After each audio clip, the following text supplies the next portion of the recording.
close in on a Mesa, Arizona hotel room. A 911 caller says there's a man inside with a gun. Somebody's pointing a rifle outside of one of the windows in our building.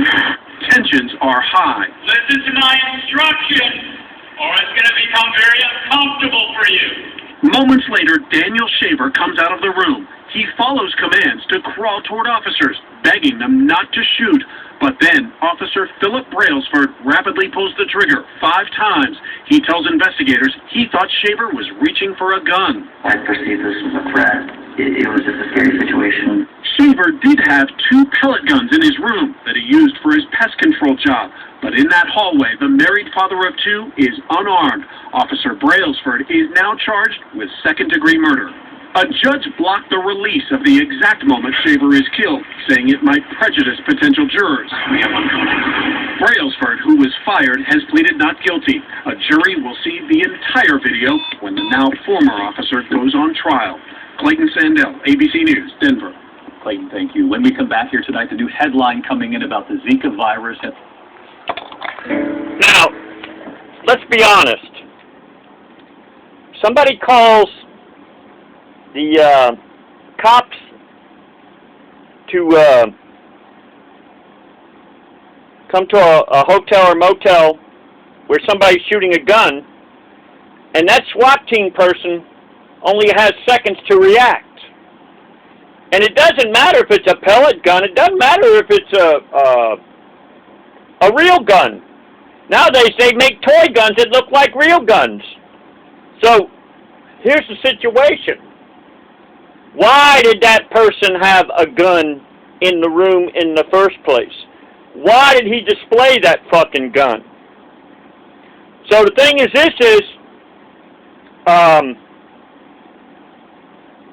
I'm neutral on this right here. And even though he may have been crawling out there, if he saw a gun, how did he know he didn't have a fucking gun on his stomach or something like that on him? So, all I gotta say is this is, I gotta, just like today, May 25th, 2016, there was a situation in, I think it was Phoenix, Arizona, where this crazy gunman was shooting a whole bunch of cars up. I can't tell you that I'm going to jump to volunteer to go chase somebody with a gun. And if we didn't have these cops doing this, even though I've been fucked over by cops many times, I can see a reason for us having cops. Because what you do with cops, you need borderline criminals, people who think like the criminals, are tough like the criminals. Because if the cop said, fuck it, I'm hanging up my badge, my gun and everything, like, it ain't fucking worth it. The criminals would take over. There are people in jail, in prison that come out, that would eat the average person fucking alive. They wouldn't have a fucking chance. They work out on a regular basis. Some of them got muscles that would put a bodybuilder to fucking shame.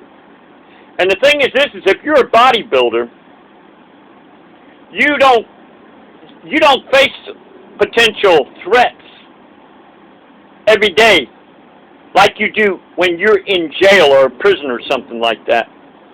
A bodybuilder on the outside, he's doing it basically for a hobby. Somebody who's in prison, they ain't doing it for a fucking hobby. They're doing it to protect themselves. So, I think that the judge was right in not releasing any videos, so there is a chance that this person could get a fair trial. And so, anyway, that's my thoughts right there. Even though I've had cops target me, I even had cops indirectly try to have me murdered one time. 2007, guy named Danny Cashmere Pipus fucking pulled a knife out on me. I was forced to have to defend myself, and because many years of putting my toes on a desk and my fist on the floor and knocking out an easily 15 push-ups. And I'm not talking about your pansy-ass regular push-ups that bore the shit out of me. And I was about 57, I think, at the time when that happened. I knocked the fucking shit out of this motherfucker. So, and then the cops defended him. Didn't look for no fucking knife or anything like that. Didn't check him for a fucking knife or anything like that. And so, even though I've been targeted by cops, just like June 15, 2015, I had a fucking idiot clown cop. My name is Sergeant Stryker from Panama City Police Department. Put false charge against me. June 15th.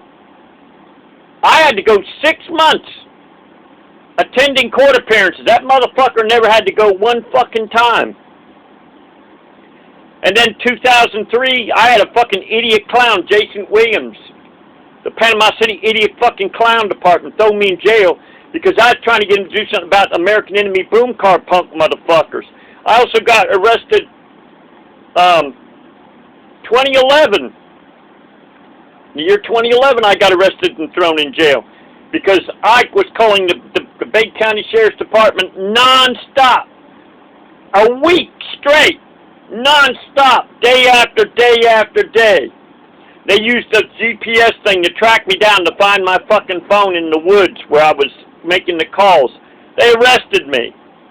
I tried to get a goddamn jury trial on that motherfucker because I was calling in trying to protect my fellow Americans. Well, guess what? Blair Daffin, the so-called public pretender, said, well, I did you a favor, didn't I? I said, hell no, you didn't do me no motherfucking favor. See, the thing is the public pretenders are actually a criminal fucking organization. When they know that somebody's going to kick the cop's ass in court, all of a sudden the charge gets fucking dropped. I even one time lasted 6 months in fucking jail trying to get a goddamn jury trial. Never got a fucking jury trial. Then what they do in jail, they'll fill you full of fucking drugs to where you can't fucking sleep, to where you're dreaming you're fucking awake. They use all kinds of dirty tricks. Like they'll have counts to where you'll 6 or 7 times, minimum 6 times. Last time I was in jail, you gotta be up on your bunk, and I'm talking about this is all day long. You gotta be on your bunk. You can't sleep. Forget about sleeping at night, man. You got the fucking meth heads and the crackheads and everybody that's bought the real super strong coffee, so you don't get no fucking sleep. You're in a room. When I was in there, I was in a room with about 120 fucking people at one time. The noise is, you could holler as loud as you wanted to in a room with somebody, and that wouldn't equal the noise. And then on top of that, they have the TV that's turned up louder than everybody else in the fucking room. And I'm talking about this holds 120 fucking prisoners to where there's fighting going on, there's laughing going on, there's hollering going on, there's all kinds of crazy shit that goes on. So even though I've been targeted by the cops, I see a reason for the fucking cops. But you see, the thing is I don't give myself fucking credit for it. What if these people that do these acts of stupid desperation, where it's what I call a pity party tantrum. Oh, life is not treating me fair. I'm going to pull a tantrum. And then I'm going to tell you something. These motherfuckers, if they've never been in jail before, they don't even fucking begin to know the torment that you will go through in fucking jail. Where you will be forced to have to beg, where the most powerful people in the United States is not the fucking president. It's not your senator. It's not your congressman. It's not your councilman. It's not your mayor. It's not your commissioner. It's not even the cop on the fucking street. It's the guards in the jails and in the prisons. They are your God, and you better do every fucking thing that they say. And they can make your life, even though jail and prison is hell, they can make it a hell on earth that you would not believe. Now, what if these people got down on their knees and said, "You who made me, dear God, Allah, whatever you want to call yourself, whatever you want to call your God, things are motherfucking unfair. I don't like what the fuck happened to me. I'm madder than goddamn hell. I'd like to stomp a motherfucking mud hole in these motherfuckers. But you know what I'm going to do?